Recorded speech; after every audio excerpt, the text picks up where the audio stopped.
The Spark Catchers was commissioned by the Proms in 2017 for Chineke.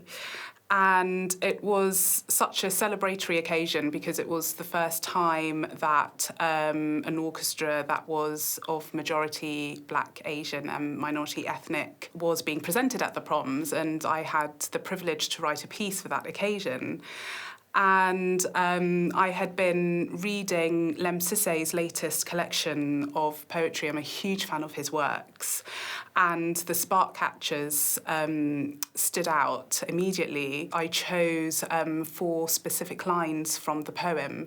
So the piece itself isn't a musical depiction of the poem, but more that I've used those 4 specific lines to create the main sections of the piece. What I really love about this piece is the dance-like quality to it, and that's certainly something that I specifically put into the work, really.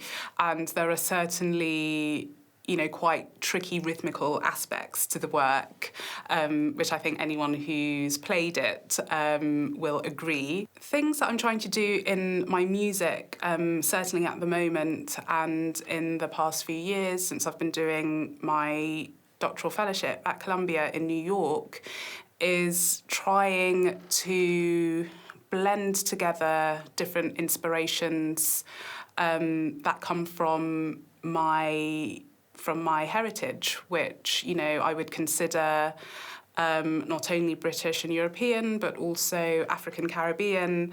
And I've been, really focusing on how I can, actively blend those aspects together. So in my formative years, I listened to garage and grime a lot, and it was new music that was budding when I was a teenager, and I remember listening to that music on suspect radio stations, if I'm honest. But the rhythms and those bass lines creep into my work a lot, and I think that's certainly happening in the Spark Catchers.